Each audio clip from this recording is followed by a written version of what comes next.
주식이 떨어지는 이유는요, 분산 국면으로 진입했기 때문에 떨어지는 겁니다. 바닥에서 매입했던 세력들이 이제는 충분하게 이익 실현을 할 타이밍이 됐기 때문에 떨어지는 거지. 씨앗인베스트 빅토리 박상배입니다. 오늘의 주제는 버핏을 뛰어넘는 우리가 되자는 거죠. 예, 버핏의 투자 노하우를 우리가 활용해서 우리는 버핏이 연수익률이 20%였다면 우리는 연수익률 25%, 연수익률 30%를 올려서 좀 더 미래의 기회를 선점했으면 하는 게 우리의 바람이기도 하죠. 자, 이달 나스닥 5% 급락, 오미크론 인플레 파고 넘을까? 사실은 나스닥은 여러분, 나스닥은 뭐 여러 가지 이유가 있겠지만 제가 보는 견제는 뭐냐면요, 2008년도 이후에 너무 많이 올랐다. 그러니까 너무 많이 올랐으니까 당연히 어때요? 앞으로 더 가고 싶다면 조정이 있어야 됩니다. 그렇기 때문에 여기에 이 언론의 특성은 뭐냐면 아주 이걸 잘해요. 미스 미디어, 그 다음에 자칭 전문가들 특징이 뭐예요? 어떤 사건을 가지고 코골이 귀걸이로 둔갑시켜서 마치 이것 때문에 이 일이 일어났다는 거죠. 근데 이것보다 더 중요한 게 뭐냐면요, 수급입니다. 수급. 바닥에서 매집했던 세력들이 이익 실현을 하고 소수가 많은 물량을 가지고 있다가 다수가 조금씩 많이 갖고 있는 국면을 따라합니다. 분산 국면이라고 한다. 주식이 떨어지는 이유는요, 분산 국면으로 진입했기 때문에 떨어지는 겁니다. 즉, 바닥에서 매입했던 세력들이 이제는 충분하게 이익 실현을 할 타이밍이 됐기 때문에 떨어지는 거지.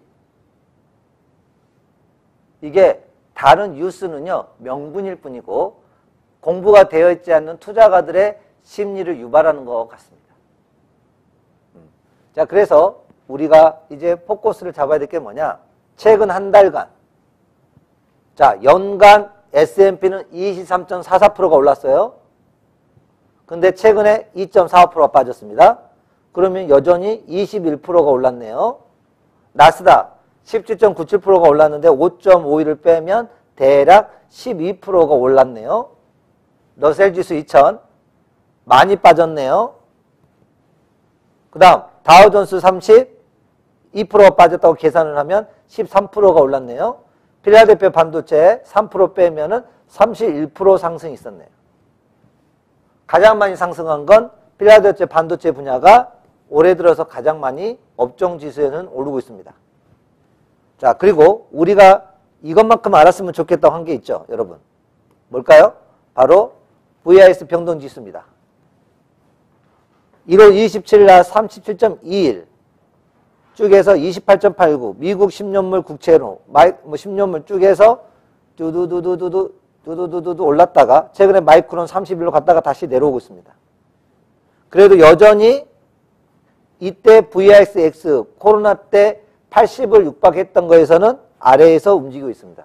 아마 이 사태를 일시적으로 달러 1200이 돌파하면서 약간 올라갈 수 있는 사건이 하나 예비되고 있죠. 바로 러시아와 우크라이나 전쟁입니다. 이 분위기를 통해서 유도를 하고 있다. 아마 이게 터질 수도 있고 안 터질 수도 있고, 이거는 저도 모르겠어요. 안 터질 수, 카더라로 끝날 수도 있고요. 실제로 이라크 전쟁처럼 터질 수도 있습니다. 금리 인하 고집이, 다른 나라는 금리를 다 오르고 있는데요, 터키는 금리를 세계 경제와 반대로 내렸어요. 그랬더니 여기 통화 가치가 팍 떨어졌어요. 예를 들면 우리나라 단위로 말하면 1,000원 하던 게 여러분 2,000원이 된 거야. 자, 이렇게 되면 터키에 있는 외국인들은 좋아할까요, 안 좋아할까요? 투표. 터키에 있는 외국인들은 좋아할까요, 안 좋아할까요? 달러를 갖고 들어오는 투자가들이 터키로 들어와서요, 다음 자산 가치를 50% 싼 가격으로 매입할 수 있다. 우리 IMF 때 옛날에는 1,000억 주고 샀어야 되는데 500억에 살 수 있게 된 거야. 이해됐다? 왜냐하면 달러는 자기들 똑같은 돈을 갖고 들어오는데 한국 돈, 터키 돈이 가치가 떨어지면서 올라갔기 때문에. 이해됐습니까? 그래서 터키는 외국인들이 부동산과 관련된 걸 엄청 사들여서 외국인들이 싹쓸이 했다. 이해됐습니까? 그래서 달러를 통화 가치를 함부로 떨어뜨리면 안 됩니다. 우리나라가 왜 지금 미국보다 선제적으로 대응해서 금리를 올리는 이유는 뭐냐? 한국에서 외국인 투자가들이 빠져나간 것을 막기 위해서 선제적으로 대응하는 겁니다. 이해됐나요?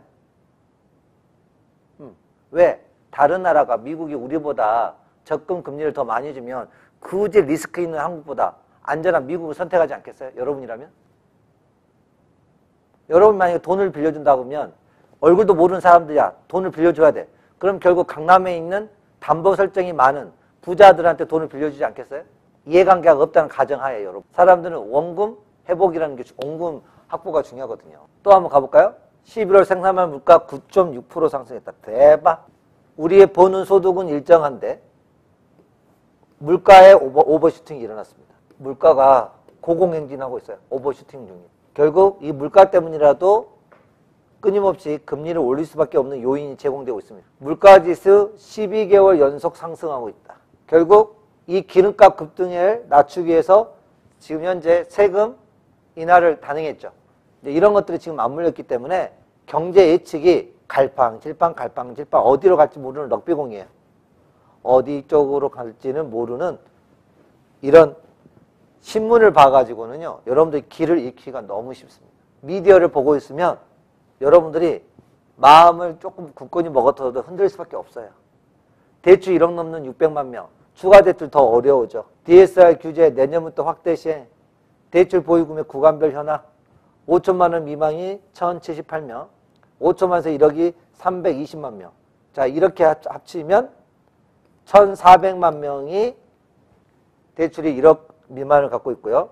그 다음에 1억에서 1억 5천만 원이 202만 명. 그 다음에 1억 5천에서 2억 원이 129만 명.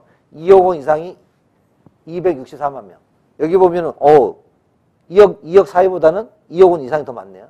금융권에서 1억을 넘는 대출을 보유한 사람이 595만 명에 이른다. 자, 이렇게 되게 되면 우리 생활에서 차지하는 비중 중에 뭐가 차지하는 비용이 뭐냐면 이 금융 비용이 원래는 이 정도 파이였는데 이게 이렇게 확대될 수 있다. 자, 이렇게 확대된다는 이야기는 뭐죠? 내가 쓸 수 있는 여력이 줄어든다는 거죠. 그리고 우리의 여기에 해당되는 이자가 금융권으로 들어감으로써 결국 금리나 최대 수혜주는 은행과 제2금융권 그리고 증권주 관련된 들. 왜 증권주 쪽은 수혜가 날까요? 바로 주식 담보를 하는 그 이율이 오르기 때문에 그러겠죠. 그래서 앞으로 이제 나눠질 겁니다. 실적을 많이 내는 4차 산업의 핵심 기업들로 개인의 소득이 기업으로 넘어갑니다. 즉 여러분들 딱 키워드 하나만 기억하면 됩니다. 사이클에서 불황이 오면 갑작스럽게 안 좋아지기 때문에 기업들이 불리해지고요. 그리고 개인은 유리해집니다. 여기서 개인은 따라합니다. 준비된 개인. 평소에 현금 유보율이라든지 뭔가를 갖고 있는 사람들. 이런 사람들은 이렇게 불황이 오면 좋은 게 뭐냐면 그동안에 사고 싶었던 실물 자산들을 아주 염가에 살 수 있습니다. 그런데 왜 기업들이 힘들까요? 개인들이 힘들어지니까 물건 살 수가 없어서 인플레이션이 아니라 디플레이션을 발생시키기 때문에 영업이익이 줄어들 수밖에 없어요.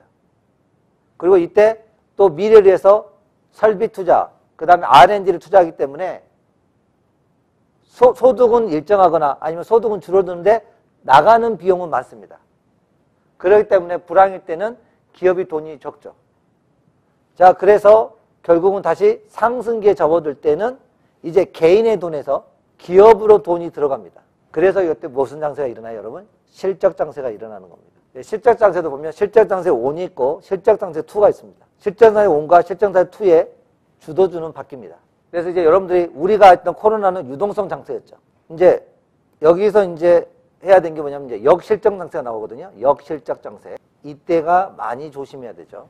부활 꿈꾸는 K원전. 이제 4차 산업에서 어때요? 점점 에너지를 많이 사용하게 되기 때문에 결국은요. 그동안에 안 좋았던 기업들, 그동안에 푸대접을 받았던 기업들에게 어떤 기회가 올 수 있을 겁니다. 우리는 이것들을 잘 주목해서 잘 집중하시면 좋겠고 야금야금 잘 모아가시면 좋겠습니다. 자, 치솟는 집값, 배달비 빠진 물가. 체감은 20%인데 지수는 고작 2%. 왜 이렇게 차이 나나? 우리의 생필품에서 자, 오이는 99%가 올랐습니다. 100% 상승입니다. 대박이죠? 오이가 금오이가 됐습니다. 그죠? 호박 80.4%, 상추 72%, 삼겹살은 6.4%, 그래서 삼겹살이 더 싸네. 달걀 32.7%, 휘발유 33.4%.